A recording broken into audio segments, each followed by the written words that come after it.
हाय सांग माने good morning Lipun Sipun kitchen blog को आपण मानक समस्त को स्वागत करुच्ची। आज आम बनैबा बथुआ साग। या आम आदिवासी भाषा रे आम एरिया रे खास करी आम नवरंगपुर डिस्ट्रिक्ट रे याकू बथुआ साग बोली कहती।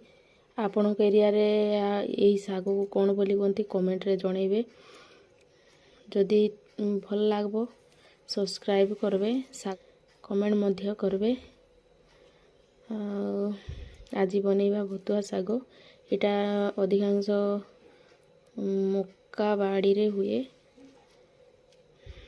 देखंतु तार पत्र देखंतु एमती देखा जाए। एमती छोट छोट पत्र एक अच्छी एक आम धोई देइछि पानी झिया छाड़ी देइथिली। पानी गला पर एबे आकु आउ थरे बाछिकी ताकू काटिकी रोसई करिबा। एतिपाई कौन कौन दरकार मु रोसई कला बेले देखैदेवी। एबे किंतु बाछि नउछि आकु प्रथमे चलंतु बाछि नेबा। देखंतु साग माने मु बाछि देइछि आकु।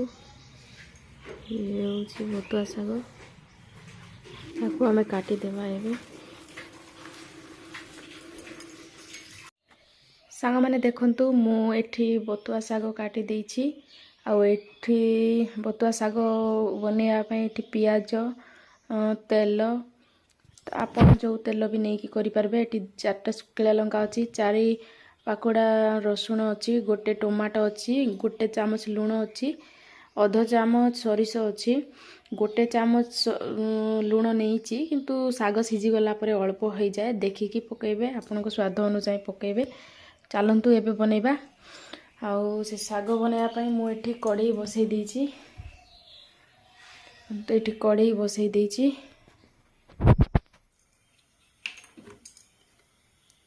अल्प तेल पकेबे।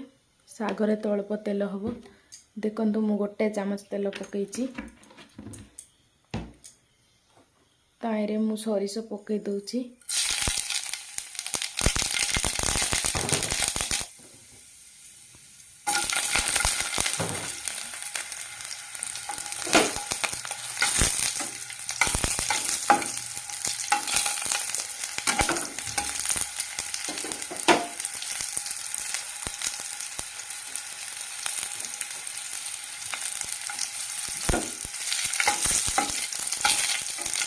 एतिरे आपण मैंने जब चाहे बोले बड़ी पकई बनई पारे।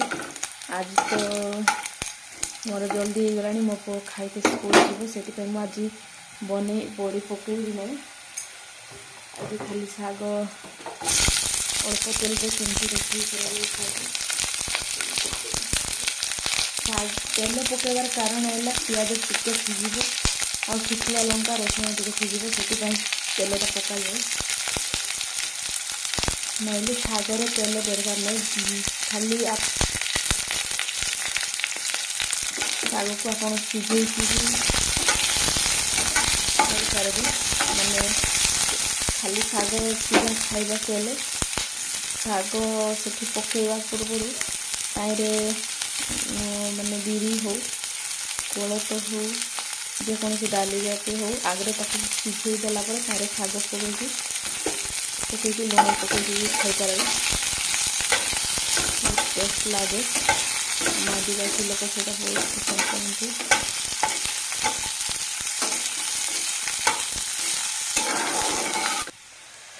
देखो मुझे साग पकई दूची।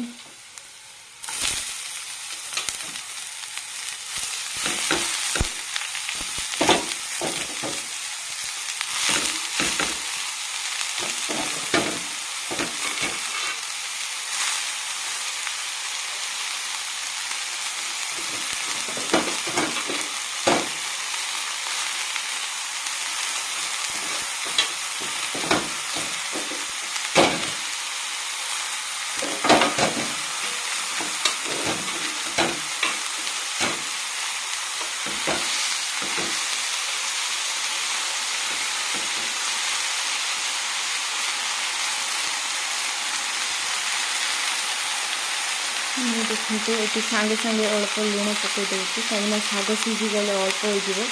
तो गोटे चामच रु अध चामच पकई देती।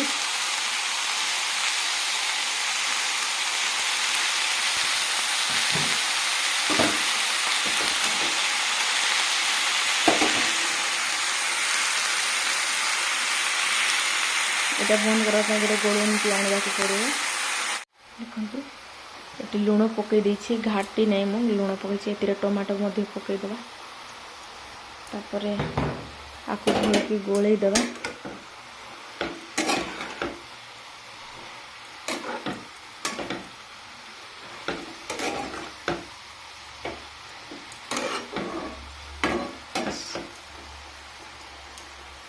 शाग जल्दी हो जाए से मुझे आंसर जल्दी हो जाऊ बोली तापर गणगणटा रखिदेवा।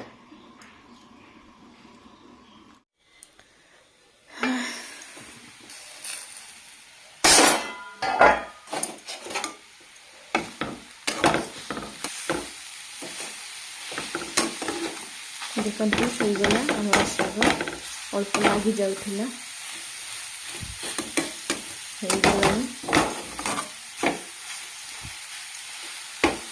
शाग